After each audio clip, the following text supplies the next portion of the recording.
Let me welcome everybody to the Unpressed podcast today. And we have a friend calling in from Orlando, Florida, and his name is Brandon Wolf. He was a Pulse Nightclub survivor. And I want to welcome Brandon to the show. How are you doing today? I'm doing well. Thank you so much for having me. So what's going on in your world 7 years later? Yeah, 7 years later, and it feels both like yesterday and also like a lifetime ago. There's been a lot that's happened over the last almost, I guess, nearly a decade now. I still grieve the loss of my friends every day, the people who went with me to the club that night and never made it home to say goodbye to their families. I have had a career change. At the time I was working at Starbucks when the shooting happened, and now I work full time in the LGBTQ civil rights movement. I do a lot of work on gun violence prevention issues, and the fight certainly is intense here in the state of Florida right now. So it has felt over the last couple of years like I'm exactly where I'm supposed to be doing the work I'm supposed to be doing. When you say this is felt in Florida,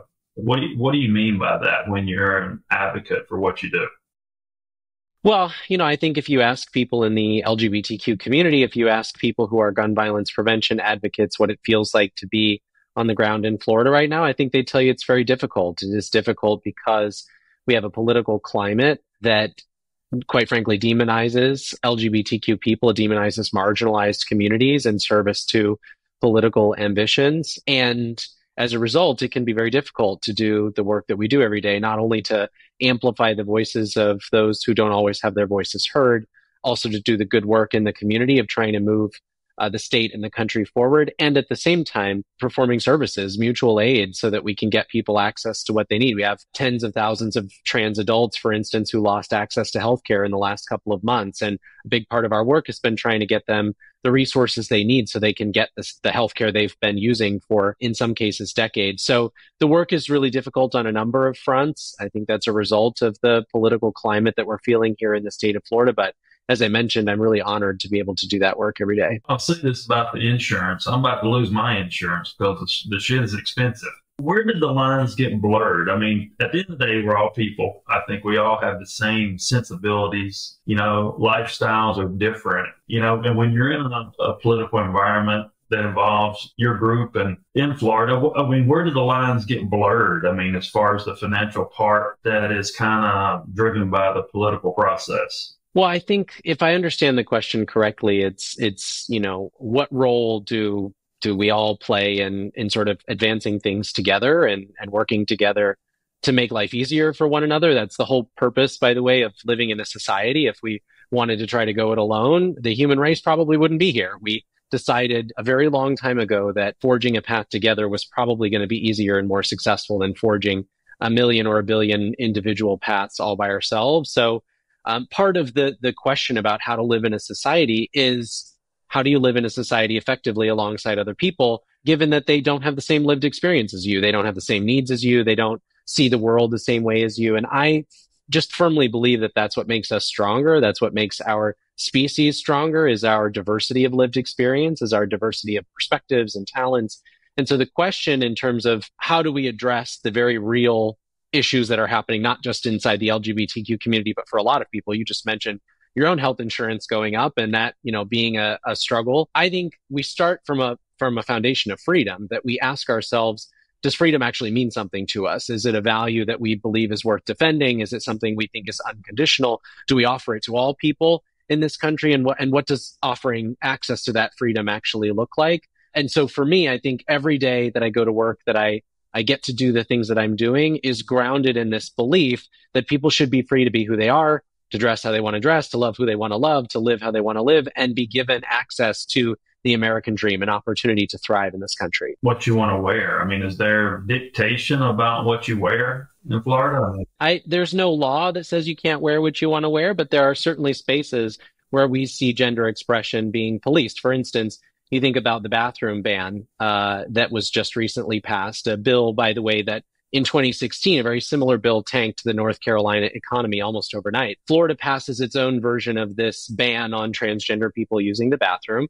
And the question becomes, how do you enforce it? Well, you enforce it by empowering people to police gender expression in public restrooms. You say to someone, if you feel uncomfortable because someone doesn't look like they belong in a certain space, you can now aggressively confront them, challenge them, call the police on them, and force them to prove that they belong in that space. So suddenly you see viral videos from not just Florida, but around the country where people go into a space like a bathroom and they're being confronted angrily by someone with a phone in their hand because they have a short haircut, because they're wearing pants instead of a skirt, because they don't seem to fit the idea of what that person thinks should be in that space.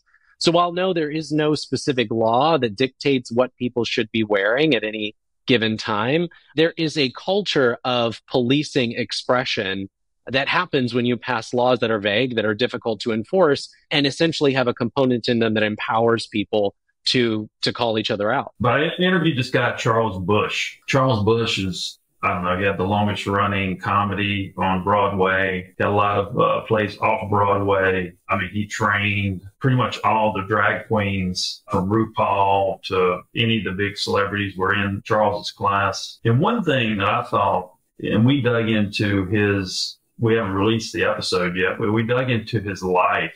And I thought his story could be an inspiration for everybody in a way, because he was a pure source talent. Gay, grew up in the New York City area, had been in the city his whole life. Because he was such a great talent and a pure source, he lived his life through his talent. And that's all he thought about. And he said something to me. He said, he never really worried about any of these outside narratives, were affecting the gay community at the time. He said, he went through AIDS. He said he stayed true to his craft, true to his art form.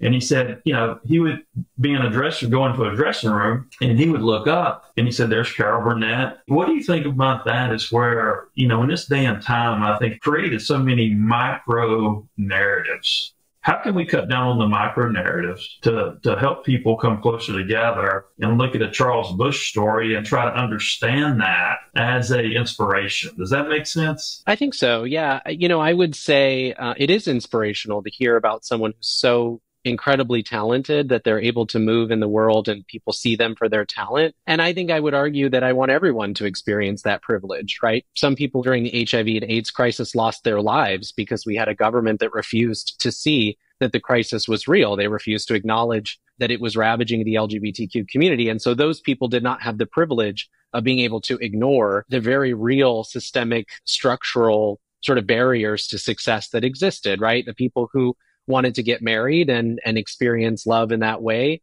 couldn't ignore the fact that there was a time when this country didn't allow them to do that legally, right? That was not something they could just choose to ignore.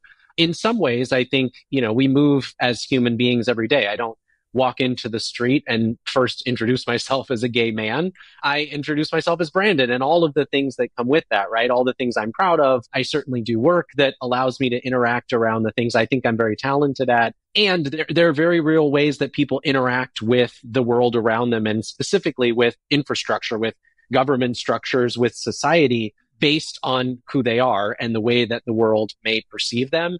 I think the question of how we get to a place where we see each other more fully is by sharing those stories. I think there's not a world where we can just force everyone to be seen as homogenous, where we can just erase people's individual experiences or identities or the ways in which they see the world. Because again, one of our greatest strengths is the fact that when we bring those perspectives to the table, we create this more well-rounded picture, right? And the fact that I've lived a different life than you have allows us to have a robust conversation. It allows us to understand each other and maybe a different world through each other's eyes. So I think we have to hold on to that. We have to celebrate people's lived experiences. We have to celebrate their uniqueness, their identities, while also being willing to acknowledge that we are all at the end of the day human, and that is the tie that binds us. And I do think we have to get to a place where we care about each other on a very human level, where we're not thinking about trying to step on each other's backs or using those individual identities or experiences as cudgels against one another, or trying to pull each other apart at those seams,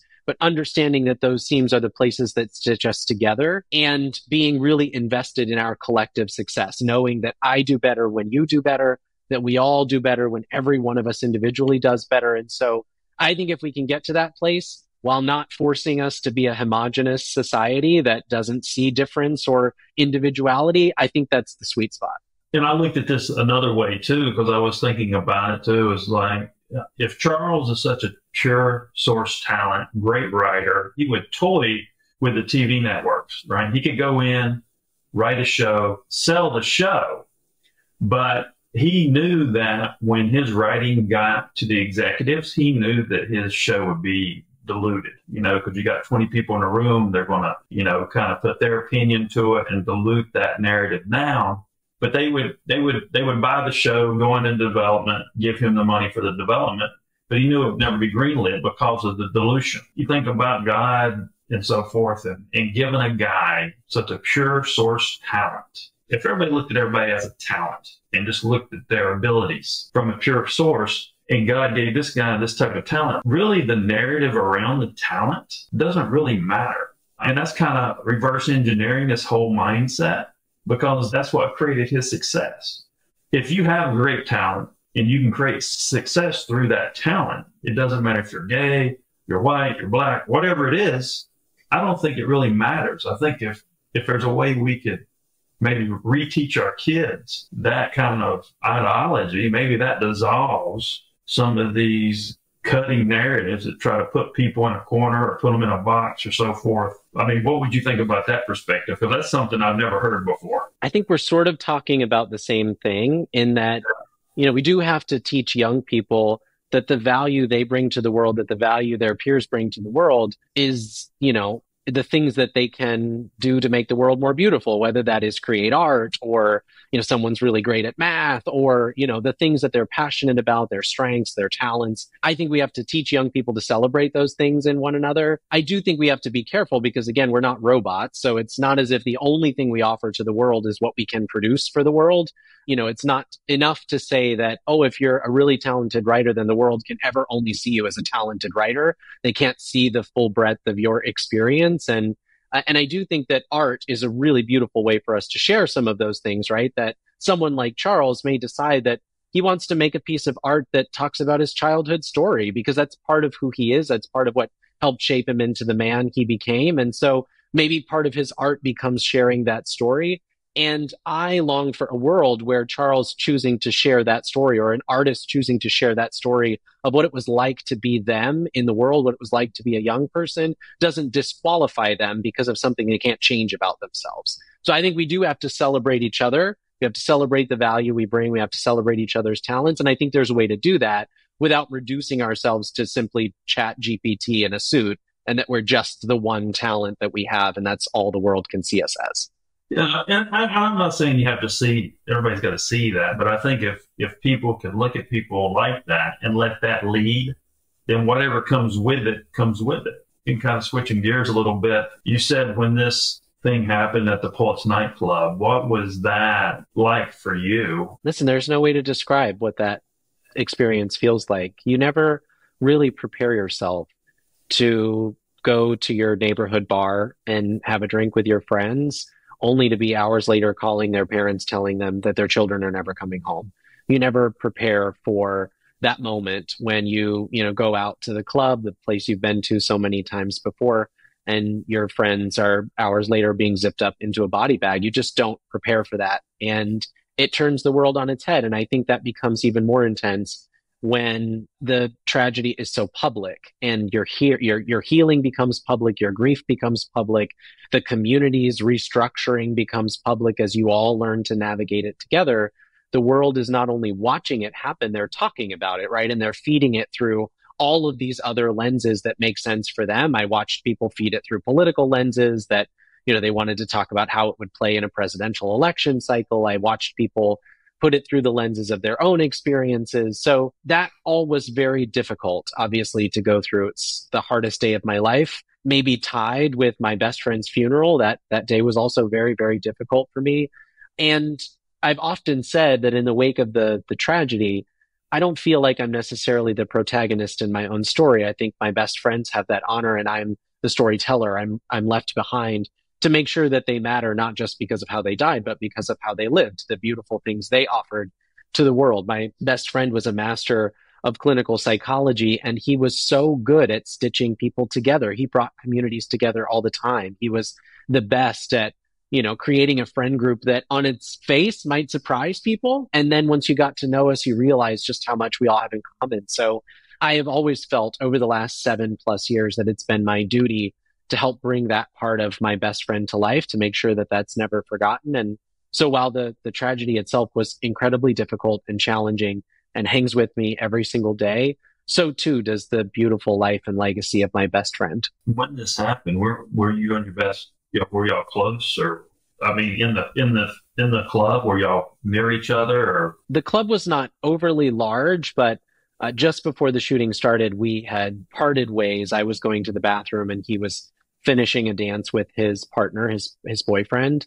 And it was, while I was in the bathroom that the shooting broke out. when I was in college, I mean, I loved the community. I mean, I'm married, got a girl, but when I was in college, I loved the community because those were the places that were open on Monday, Tuesday, Wednesday, where you go you could have a good time. You go hang out. I've been in those places and being there and just thinking about somebody showing up and firing a gun. The community is pretty, in their own environment, they're pretty loving and cool and have a good time, and everybody's open and everybody actually talks. I don't know when they're going to talk about that more out there in the public. That should be something that should be recognized. But after this incident happened at the Pulse Nightclub, you go from Starbucks till now. I mean, you sound like a politician. You talk well. You're good on camera. Was that such a hit on your psyche so much it just gave you this driving force that, hey, this is where I want to go? This is what drove you to go down the road you're going now?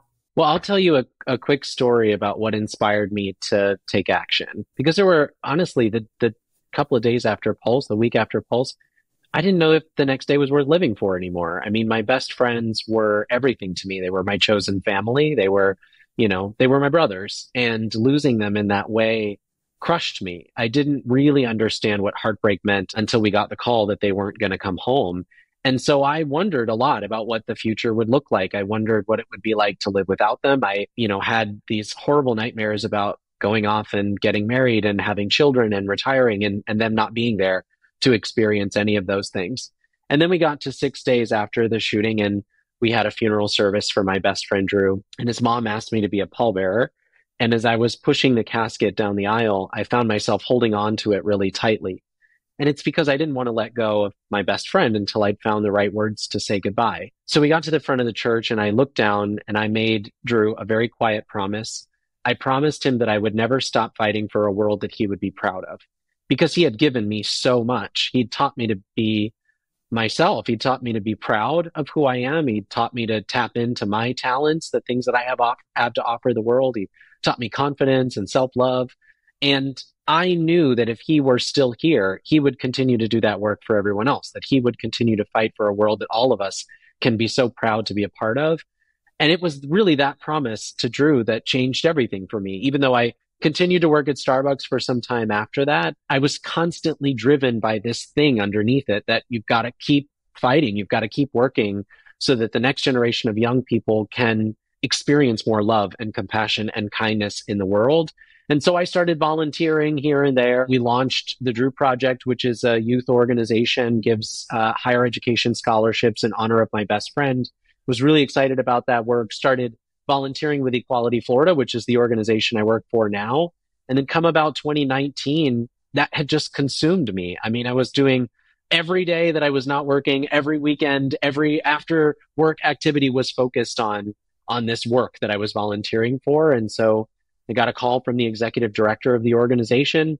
She said, "What do you think about getting off the sideline and doing this work full time?" I made a career change, and now for the last 4 years, I've been full time in the work of advocacy politics. I am not an elected official, although I spend a lot of time around elected officials doing political work. So thank you. And that's very kind of you. And I think what motivated me and what continues to motivate me today is that commitment to seeing through a world that I think my best friend would be proud of. Well, one thing you said there, and I've talked to a couple of different self-help people, and I have these rationales about psychology of people, and I think it's a natural thing. I'm able to rationale, put things together, and you think about science. And I say this a lot of times on these shows, is you think about science is a one-lane highway. And just keying the word self-love, what a lot of people don't realize is And this was lead to the self-love thing is, when we're born, obviously we bring a lineage to the table. We're a percentage makeup of something. We're in an environment that has an effect on who you are. So you start growing up and, your subconscious is being programmed, right? And whatever you experience, right? The percentage is already made. That's who you are. It doesn't change. So I don't even know why there's an argument about that, because I don't think you can change who you are and what you are. So as you're going through and you're experiencing these different reactions from different people, so you start developing this, this programming of your subconscious. And then later in life, at some point, you will respond to things with your unconscious bias. When you're going through this programming of your subconscious, however heavy that is, that really causes people a hard time getting to consciousness, right? Because this programming and what they experienced. And when you talk about self-love, a lot of people don't realize through this programming, especially if you were, growing up and you knew you were gay as a kid, people use the self-love thing as a commodity. Our parents do, our friends do. It's like they want to give it to you 1 minute, but if they think you're doing something bad, they take it away. Did you ever experience anything like that growing up? Yeah, 100. I appreciate that perspective. And, so I wrote a book titled A Place for Us. It's a memoir, and it is, it's interesting because when I was pitching it to publishers, one of the first questions they asked is, is it a book about Pulse? And if it is, why do you need 200 plus pages to write a book about something you've talked about so frequently? And my answer to them was it's kind of a book about Pulse, but I don't know if you can really understand Pulse, the event, if you don't fully understand Pulse, the space and spaces like it, as you talked about, being with a community on a Monday night and feeling like there's love and acceptance and inclusion in that space. I wanted to get to the core of why that is and why it was so important. And so I took people back to the very beginning, childhood, growing up. I lost my mom at a really young age. I was just 11 when she passed away from cancer. And one of the explorations of this book is this idea of discovering unconditional love for the first time, and the way that can be jarring when love so often feels conditional as a young person, right? That it's, as you mentioned, it's like it's there if you're doing the right thing, it's not there if you're not doing the right thing. And sometimes for people, and certainly this was my experience, not doing the right thing can be something you can't change about yourself, right? There were so many times where I was deeply worried, and rightfully so in some cases, that love would dissipate or I wouldn't get to experience it as much if I was honest about who I was. The fact that, I was going to grow up to fall in love with a man and not a woman, that might sever ties between me and people that I loved very deeply. And in some cases, that's true. In some cases, they were not able to get past that. And in other cases, it took them a little bit longer. They just didn't quite understand it, but they went on a journey. But ultimately, it was my best friend, Drew, with whom I experienced, I think, for the first time, that idea of, uncommodified, unconditional love and an insistence that I share that same unconditional love with myself. Because I think, as you mentioned, when you're young and you're impressionable and you're building your subconscious, if you experience love in a conditional way, or you fear that love will be conditional for you, I think you then reflect that on yourself, and love for yourself becomes conditional on whether or not you achieve that thing, or you see yourself as attractive that week, or all of these other sort of obstacles you put in the way of loving yourself. And so again, part of this book for me was about exploring the idea of learning to love oneself unconditionally, without commodity behind it, that it really is an exercise in forgiveness, in grace, in confidence. Those are all things that my best friend gave me access to, that I'm still learning to be good at today, but I think were really important themes for me when I sat down to pen the book. What's your anticipation of the book, and where do you go from here? Writing a book is an interesting process, because first of all, there's the fear that no one will ever read it. And so you stay up late at night worrying like, oh, I'm going to put all these words on paper and no one will ever buy it. And you go through that sort of process. And then there's the process of like learning how to write a book. And that is very challenging as well. It's one thing to write an article. It's a totally different process to write a book. And so, I think when I got through all of those things and I worked through all of the emotions of writing the book, I started to think about what kind of impact I wanted it to have. And I really want the book to do a couple of things. Number one, it was very cathartic for me. I wanted it to be a process for me to talk about things from beginning to end. So often I get to have great conversations like this one, but we only have a short time together. And so I can't begin to really investigate and explore some of the bigger, broader themes that have been on my mind. And so this book gave me an opportunity to do that. And then in terms of how I hope it's perceived by others or the impact I hope it has on others, someone asked me at the very beginning of this process, books are often like mirrors and windows. How do you see your book in that context? And my hope is that it serves both purposes, that it is a mirror in some ways to people who might have similar experiences to me, whether that is identity based or simply someone who's, gone through grief before, someone who's lost someone they love very much before, someone who has, tried to discover purpose in the face of great tragedy. All of these things I think are themes that people can relate to. And I want them to see their journeys reflected back at them. I want them to be able to go on that cathartic journey with me as well. And I hope that the book serves as a mirror for people into lives they may have never experienced before, into stories they may never have considered before, into those that they may not understand today, but yearn to understand and love more deeply.